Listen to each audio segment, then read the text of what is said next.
2019 চনৰ পৰা আমি একেটা উদ্দেশ্যকে লৈ সাইক্লিং কৰি আহিছোঁ। সেইটো হৈছে সাংবাদিকৰ সামাজিক সুৰক্ষা।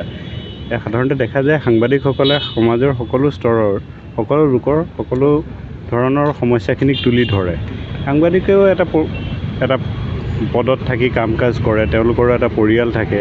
গতিকে সাংবাদিকৰো নিশ্চয় সামাজিক সুৰক্ষাৰ কথাটো জৰুৰী কথা। সাংবাদিকসকলে তেওঁলোকৰ বীমা থাকিব লাগে, জীৱন বীমাৰ পৰা আৰম্ভ কৰি সকলো ধৰণৰ স্বাস্থ্য বীমা হওক, তাৰপিছত অন্যান্য যিখিনি সুবিধা আছে সামাজিক সুৰক্ষা বুলি ক'লে যিমানখিনি কথা সোমাই পৰে, পেঞ্চনৰ পৰা ইত্যাদি কৰি গোটেইখিনি কথা। এতিয়া সাংবাদিকসকলৰ আচলতে যদি ভালকৈ লক্ষ্য কৰা যায় দেখা যায় যে তেওঁলোকৰ কোনো জব ছিকিউৰিটি নাই। এই জব ছিকিউৰিটি প্ৰথম কথা, জব ছিকিউৰিটিটো থাকিব লাগে। হায়াৰ এণ্ড ফায়াৰ এই ধৰণে কামটো হ'ব নোৱাৰে, কাৰণ গণতন্ত্ৰৰ চতুৰ্থ স্তম্ভ বুলি কোৱা হয় সাংবাদিকতাক। গতিকে এই যদি ক্ষেত্ৰখন ঠিক হৈ থাকিব লাগে তেতিয়াহ'লে সাংবাদিকসকলৰ সামাজিক সুৰক্ষা নিশ্চিত হোৱাটো খুবেই জৰুৰী বুলি ভাবোঁ। এই কথাটোকে লৈ 2019 চনৰ পৰা এইটো আৰম্ভ কৰিছোঁ। শেহতীয়াকৈ আমি দেখিছোঁ যে চাইক্লিং কৰা যিকোনো মানুহ এজনে তেওঁ বাই ডিফল্ট এজন পৰিৱেশ কৰ্মী হৈয়ে যায়, সামাজিক কৰ্মীটো হয়েই। চাইকেলখন চলোৱাৰ লগতে আপোনালোকে জানে যে পথ সুৰক্ষাৰ কথাটো আছে।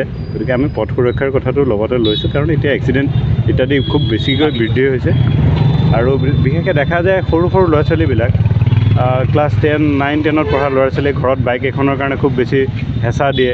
মাক দেউতাকে ধাৰ ঋণ কৰি মটৰচাইকেল এখন কিনি দিয়ে, ঘূণীয়া হয় ল'ৰা ছোৱালী। কিছুমান ল'ৰা ছোৱালী জীৱন নাশেই হয়। গতিকে এই ল'ৰা ছোৱালীখিনিয়ে যাতে চাইকেল চলায় এই কথাবিলাক আহক, আৰু পথ সুৰক্ষাৰ নীতি নিয়মখিনি মানি চলাওক।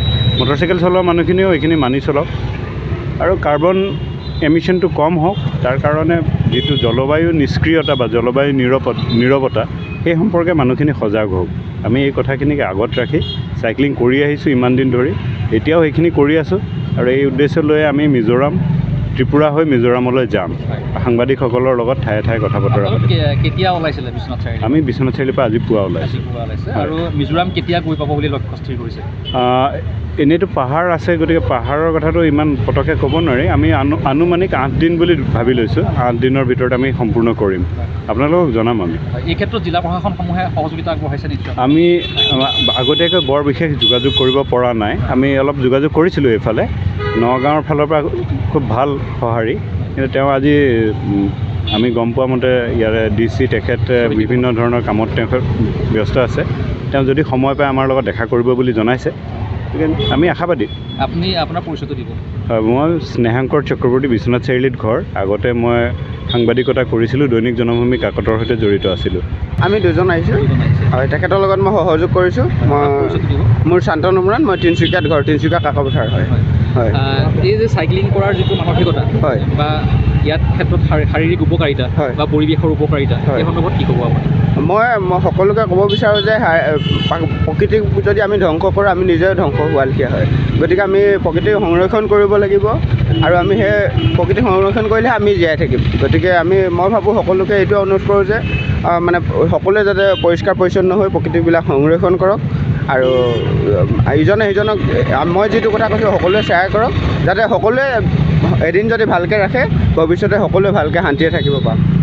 সাংবাদিকতাৰ নিৰাপত্তা বৰ্তমান খুব অনিশ্চিত, য'তে ত'তে খালি দেখা যায় সাংবাদিক নিগ্ৰহৰ দৰে ঘটনা ঘটিছে। গতিকে এই ক্ষেত্ৰত চৰকাৰলৈ কিবা আহ্বান জনাব নেকি? মই চৰকাৰক এটা আহ্বান জনাব বিচাৰোঁ যে তেখেতেও এজন কৰ্মী, আৰু যি ঠেলাৱালাই হওক সকলোৱে কৰ্মী। গতিকে কৰ্মীৰ প্ৰতি সহনতা বা সহানুতা হ'ব লাগে বুলি মই আশাবাদী, কৰিব বুলি আশা ৰাখিছোঁ।